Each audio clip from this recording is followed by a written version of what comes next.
اعوذ بالله من الشیطان الرجیم. بسم الله الرحمن الرحیم. الحمد لله، الصلاة والسلام على رسول الله وعلى آله وأصحابه ومن تبعهم بإحسان إلى يوم الدين، ثم أما بعد. السلام علیکم و رحمت الله و برکاته. برادران و خواهران گرامی و شنوندگان محترم، الحمدلله با فضل و کرم الله تبارک و تعالی ما و شما 4 درس از شرح فقه اکبر امام ابو حنیفه رحمه الله تعالی گرفتیم و امروز درس 5 را به سمع شما برادران و خواهران و شنوندگان گرامی خواهیم رسانید.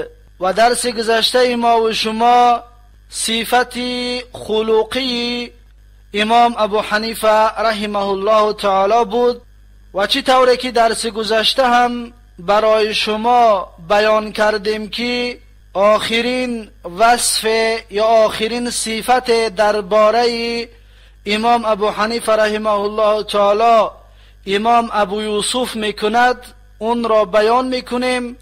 پس این موضوع به آخر میرسد و وفات امام ابو حنیفه رحمه الله تعالی را شروع خواهیم کرد در درس امروزه. و عباره که از شرح فقه امام ابو حنیفه رحمه الله تعالی برای شما میخوانیم این میباشد که عبدالرحمن خمیس میگوید: اختم هذا المبحث بقول ابي يوسف يصف خصال الامام الحسنة. عبدالرحمن خمیس میگوید اختم هذا المبحث، با آخر میرسانم این تحقیق را، یعنی که مبحث صفتای خلقی امام ابو حنیفه رحمه الله تعالی را میگوید با آخر میرسانم بقول ابی یوسف، با سخن امام ابو یوسف رحمه الله که یصف خصال الامامی، امام ابو یوسف صفت میکند خصلتای امام ابو حنیفه رحمه الله تعالی را که الحسنة، صفتهای نیک و صفتهای خوبش را برای ما و شما امام ابو یوسف بیان میکند. میگوید با این قصه و با این سخنان ابو یوسف این مبحث را به پایان میرسانم. حینما سأله عنها الخلیفة العباسی هارون الرشید فقال، وقتی که پرسان شد از ابو یوسف از صفتهای امام ابو حنیفه خلیفه عباسی هارون الرشید، فقال، پس هارون الرشید گفت: یا ابا یوسف صف لی اخلاق ابی حنیفه رضی الله عنه، گفت ای ابو یوسف صفت کن برای من اخلاقای امام ابو حنیفه رحمه الله تعالی را.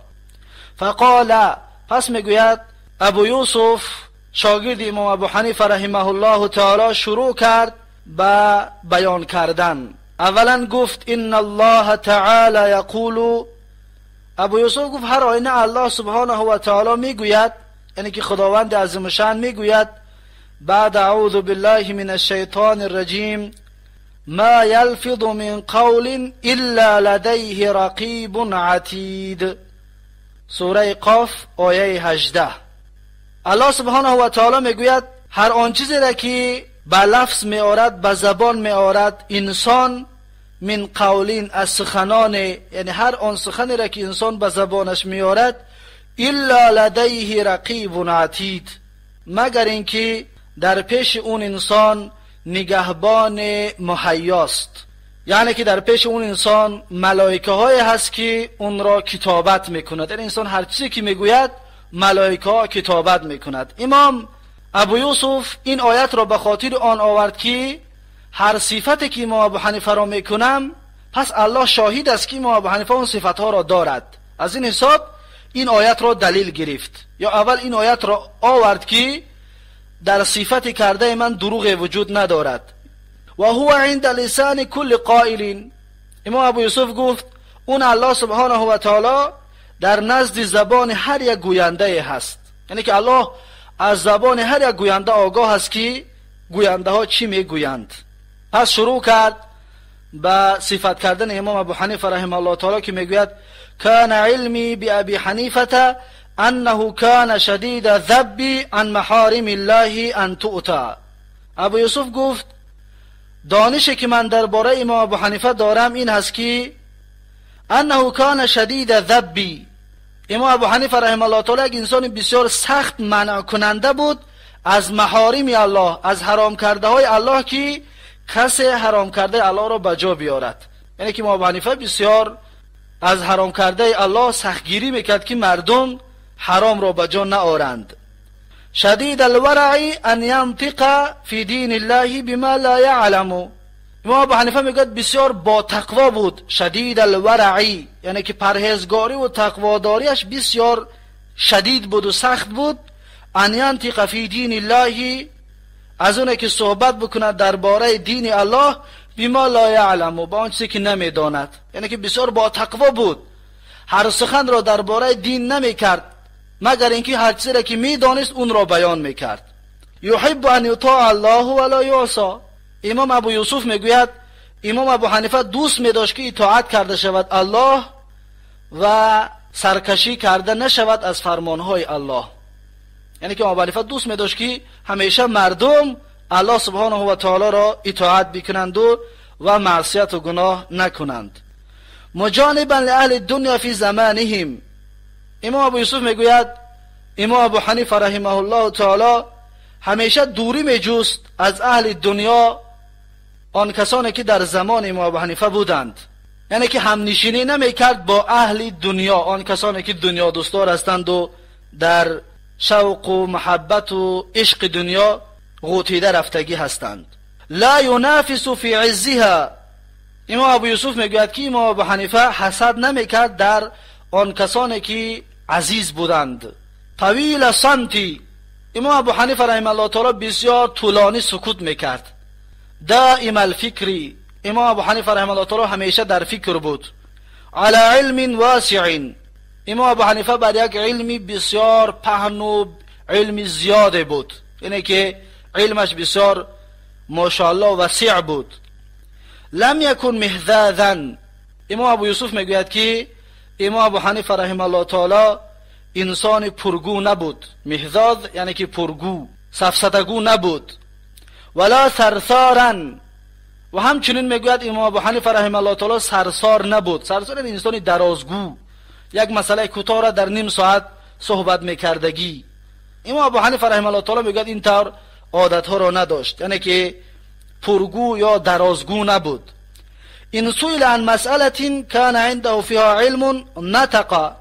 اگر که از امام پرسان میشدن از یگان مسئله، اگر امام ابو حنیفه رحمه الله تعالی در آن مسئله علم میداشت، یعنی که از اون مسئله با خبر میشد، نطق یعنی که جواب میگفت، سخن میگفت درباره اون مسئله. و اجاب فیها بما سمع. و جواب میداد در آن مسئله به آن چیزی که شنیدگی هست، یعنی که آن دلیلی که برای اون رسیدگی هست با موافق همون دلیل امام ابو حنیفه رحمه الله تعالی اون مسئله رو جواب میگفت. و ان کان غیر ذلك قاس علی الحق واتبعه. و اگر که بر غیر این می بود، یعنی که اون مسئله می بود که یگان دلیل نمی داشت، قاس علی الحق، قیاسش میکرد بر یک حقی، بر یگان دلیل قیاسش میکرد و تبعه، آن را پیروی میکرد. یعنی که اون مسئله را قیاس به کدام مسئله، کدام حدیث یا کدام حکم میکرد و تبعه، اون را پیروی میکرد. صائنا نفسه و دینه. و امام ابو حنیفه رحمه الله تعالی حفظ کننده خود و حفظ کننده دینش بود، یعنی که هم خودش را حفظ میکرد و هم دینش را حفظ میکرد.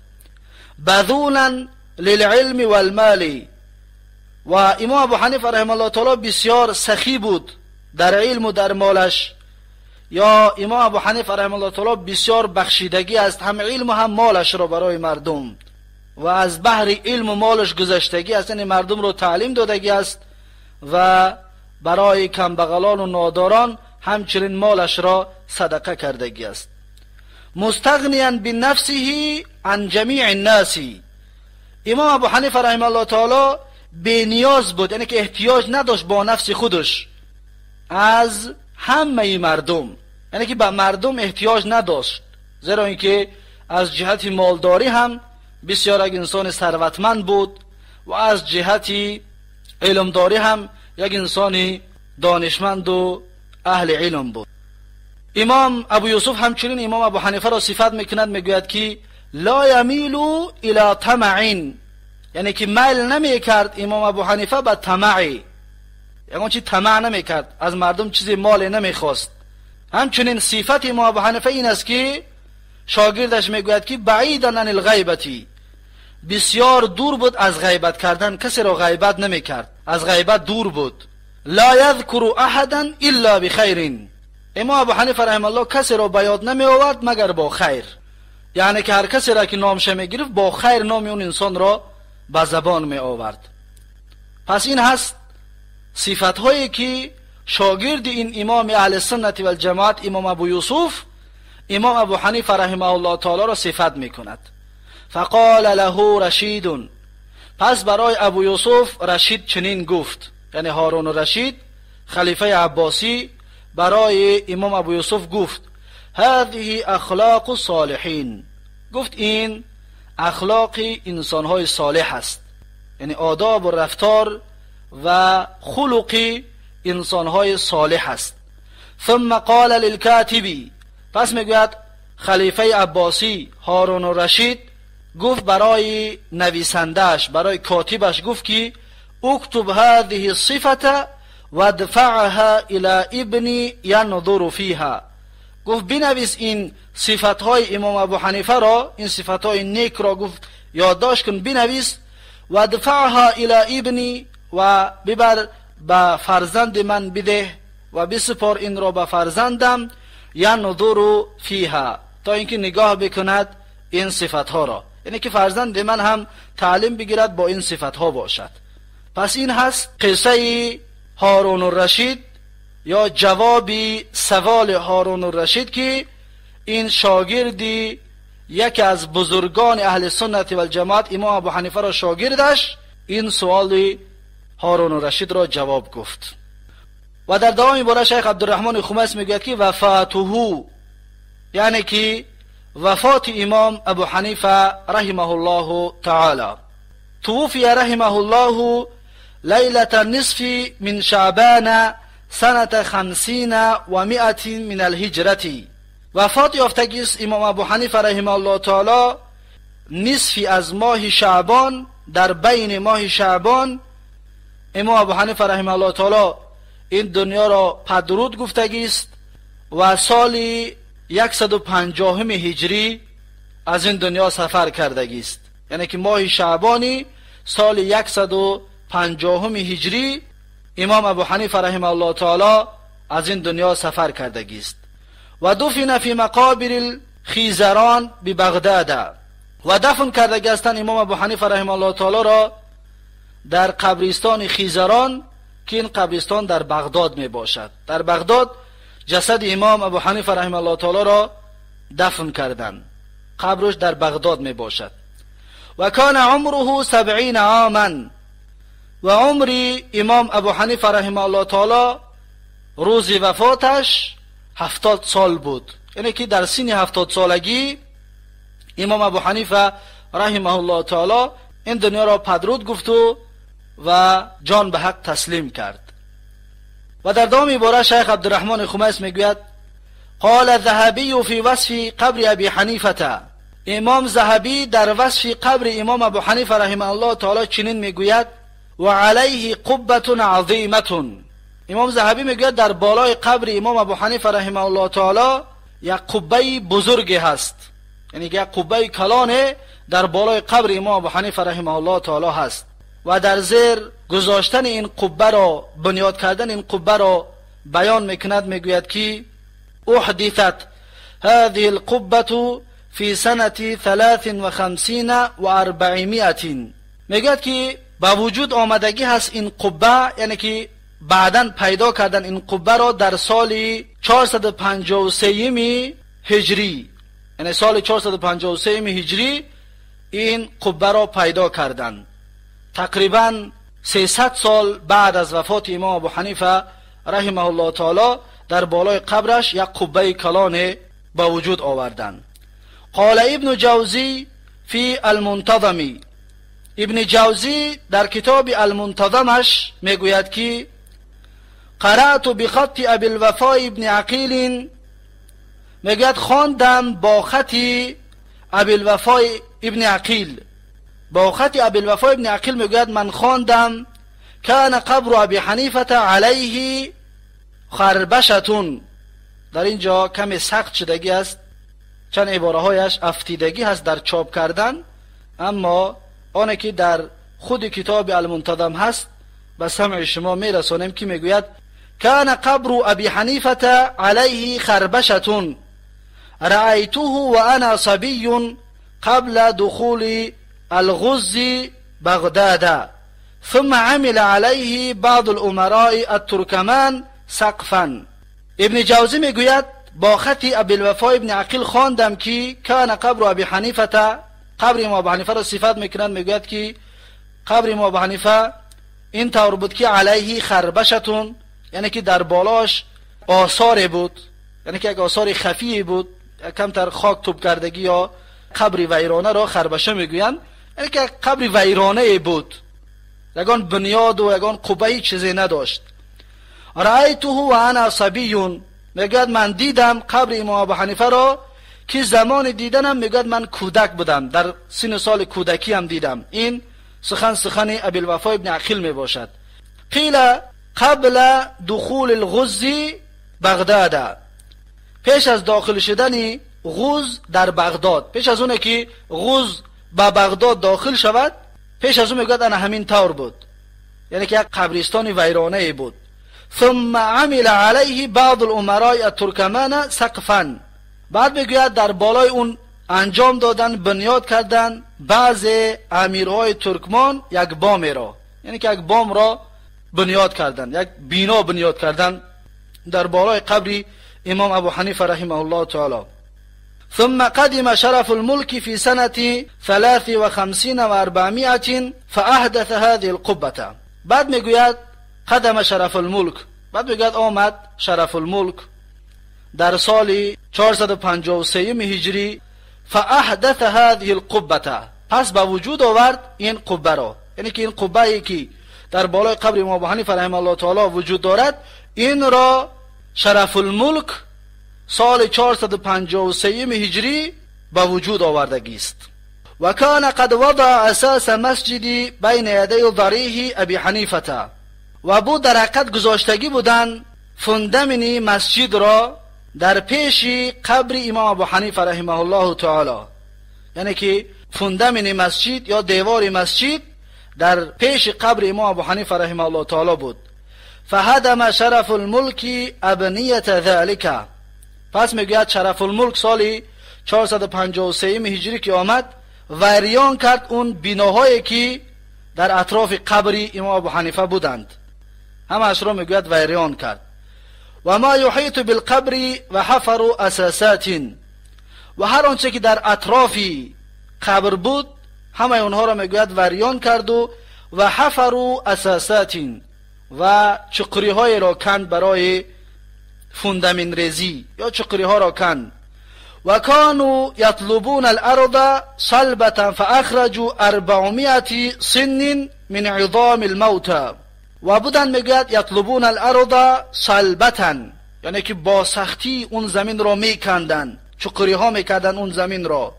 فاخرجوا 400 سن من عظام الموتى، پس بیرون کردن 400 ستل از استخوان‌های اون مرده ها. سنین یعنی که مثل ستل های امروزه بگیم 400 ستل استخوان‌های مرده ها را میگد از اون قبرستان بیرون کردن. در حالت چقری کنی هر استخوانی که می آمد میگه ستل‌ها را بار میکردند و از قبرستان بیرونش میکردن. قال ابن عقیل، ابن عقیل یعنی که ابی الوفاء ابن عقیل میگوید فقلت، پس من گفتم و ما یدریکم لعله خرجت عظامه فی هذه العظام و بقیت القبة فارغة من مقصود بانیها. ابوالوفا ابن عقیل میگوید و ما یدریکم، شما از کجا میدانید، میگوید لعله خرجت عظامه، شاید بیرون برآورده شدگی باشد استخوان‌های امام ابو حنیفه رحمه الله تعالی فی هذه العظام، در این 400 سطل استخوانی که بیرون برآوردن، شاید در داخل اون استخوان‌ها همچنین استخوان‌های امام ابو حنیفه رحمه الله تعالی هم بیرون برآورده شده باشد. و بقیت القبة فارغة، و باقی ماندگی باشد شاید آن قبه، آن بنیادی که کردن، فارغ از مقصودی بنیاد کنندهش، یعنی آن کسی که آن قبه را بنیاد کرده است به خاطر آنه که در طی اون امام ابو حنیفه رحمه الله خوابیده است. ابوالوفا ابن عقیل بگوید شاید در همون 400 سطل استخوانی که از اون قبرستان بیرون کردند، شاید استخوان‌های امام ابو حنیفه رحمه الله تعالی همچنین در داخل اون استخوان‌ها باشد، شاید، والله اعلم. این سخنی ابوالوفا ابن عقیل می باشد. میتونید در این باب کتاب المنتظم ابن جوزی را نظر بیاندازید، جلد 8 صفحه 144. و میخوانیم دوام سخنهای امام ذهبی را. امام ذهبی میگوید و علیه قبة عظیمة، یعنی که در بالای قبر امام ابو حنیفه میگوید یک قبه بزرگی بود. چطوری که ما و شما دانستیم این قبه سالی 453 هجری بنیاد شدگی است، یعنی که از شاگردان امام ابو حنیفه این کار را کردگی نیستند، این کار پسان پیدا شدگی است. و همچنین امام ذهبی میگوید که و مشهد فاخر ببغداد، و همین پیش قبر امام ابو حنیفه رحمه الله تعالی یک مکانی خوشگذرانی در بغداد بود، یعنی که از صحنه کلان بنیاد کردن که اونجا مکانی خوشگذرانی برای مردم بغداد بود. پس این است سخنان امام ذهبی درباره قبر امام ابو حنیفه رحمه الله تعالی. و در دوام عبارت شیخ عبدالرحمن خمیس میگوید قلتو، من میگویم، من گفتم، یعنی که سخنهای شیخ عبدالرحمن خمیس می باشد. میگوید که لا یزال قبر ابی حنیفه مبنیا، عبدالرحمن خمیس میگوید تا به حال قبر امام ابو حنیفه رحمه الله تعالی مبنی هست، یعنی که تا به حال هست. در کسی که دیده باشد در صورتها یا در عراق، قبر امام ابو حنیفه تا به امروز وجود دارد. علیه بناء تعلوه قبة مفروشة بالقاشی الازرق، که بر بالای قبر امام ابو حنیفه رحمه الله تعالی یک بینای هست، یعنی که یک خانه، یک چیز داختگی هستند که تعلوه قبلة، و در بالای اون خانه یک قبه کلان هست، مفروشة بالقاشی الازرقی، و اون قبه بنیاد شده از کفلها یا کرپیچهای ازرق می باشند، سبز می باشند، یعنی که از کرپیچهای سبز یا که از کفلهای سبز اون قبه را بنیاد کردگی هستند که تا به امروز اون وجود دارد. و الی جنبه جامع تقام فیه الجمعه والجماعه، و در بری قبر امام ابو حنیفه رحمه الله تعالی یک مسجد کلان هست، جامع هست، مسجد کلان هست که تقام فیه، خوانده می شود در همون مسجد الجمعه والجماعه، نماز جمعه و نماز جماعت های 5 وقته، یعنی که مسجد کلان هست که در اونجا هم نماز جمعه می خوانند و هم نماز 5 وقته را مردم در اون مسجد می خوانند. و له صحن یجتمع فیه الناس فی الاعیاد والمواسم دینیه کما هو ظاهر فی صورت الفوتوغرافیه کما فی کتاب مراقد المعارف. و همچنین میگوید له صحن، یک حولی کلان دارد، میگوید قبر امام ابو حنیفه رحمه الله تعالی، در پیش قبر امام ابو حنیفه یک حولی کلان است، یک صحنه کلان است.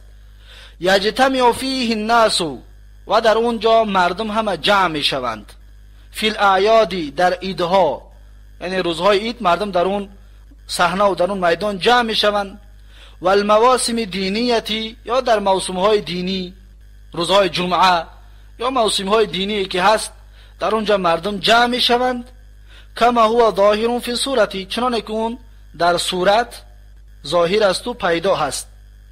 میتونید که در صورت این را ببینید، صورت فوتوغرافی هست که در کتاب مراقد المعارف اون صورت را پیدا کرده میتوانید، یا همچنین میتوانید در اینترنت این را پیدا بکنید و ببینید که آن قبه چی طور هست و صحنه ای که در پیش قبر امام ابو حنیفه رحمه الله تعالی هست چی طور هست، میتونید که در اینترنت هم همچنین پیدا بکنید. یا کسی که میخواد از کتابا ببیند میتونه کتابی مراقد المعارف را ببیند، صورتش اونجا گذاشته شده میباشد.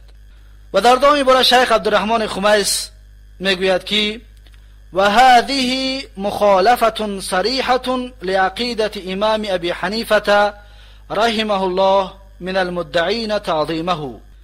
و این قبه سازی، یعنی که بالای قبر ده قبه ساختن، بنا ساختن، میگوید مخالفی صریح هست، یعنی که ضدیتی آشکارای هست به عقیده امام ابو حنیفه رحمه الله تعالی.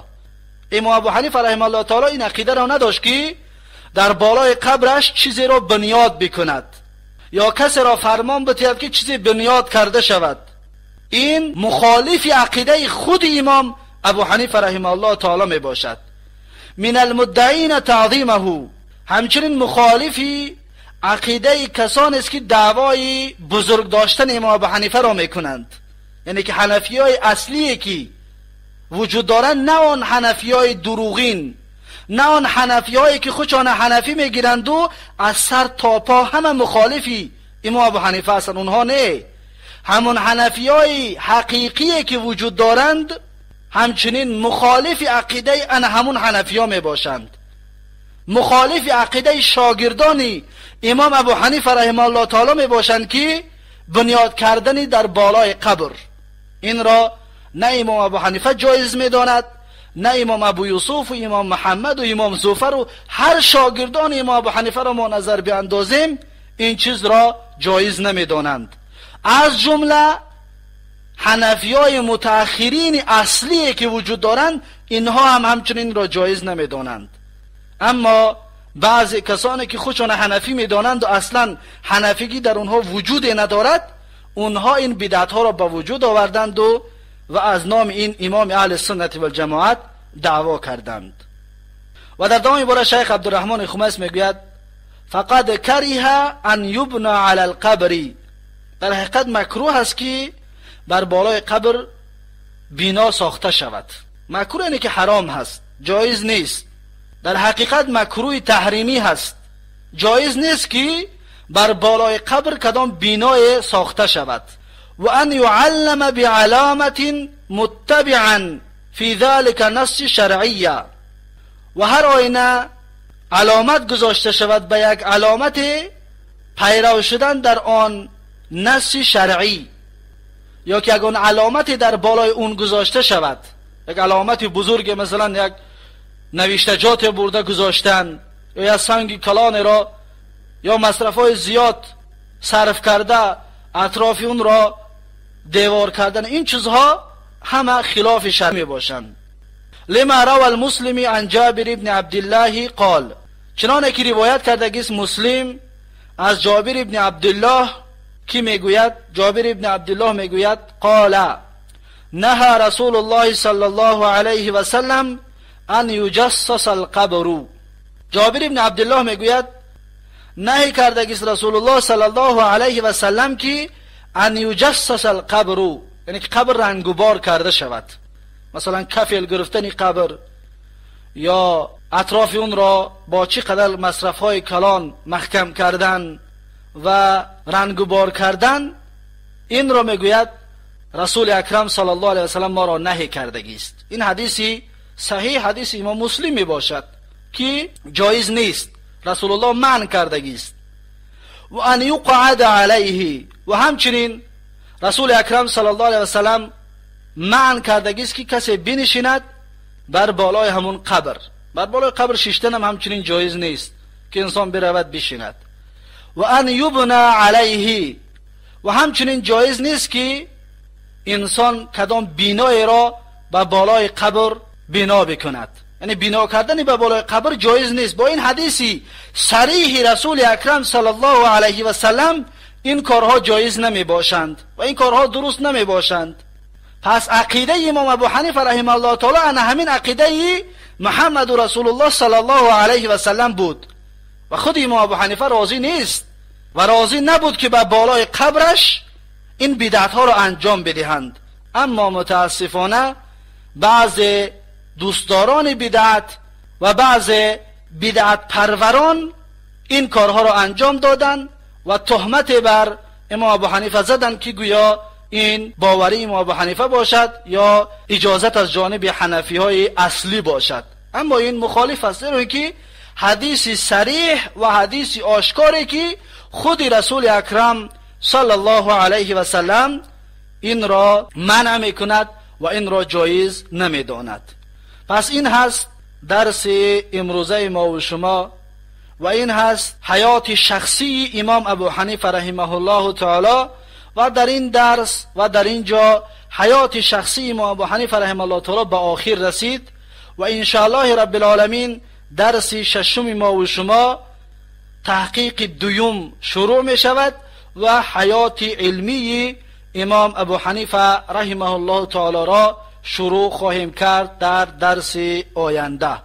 و در اینجا درس را به پایان می رسانیم و یکایک شما برادران و دوستان و شنوندگان گرامی را فریاد میکنیم و از همه شما خواهش میکنیم که با عقیده اصلی خود امام ابو حنیفه رحمه الله تعالی باشید و از عقیده های بدعتی و خرافاتی که پسان پیدا شدند و به امام ابو حنیفه رحمه الله تعالی نسبتش دادند که امام ابو حنیفه از اون عقیده ها بیزار هست، با اون عقیده ها نباشید و با خود عقیده این امام اهل سنت و الجماعت باشید.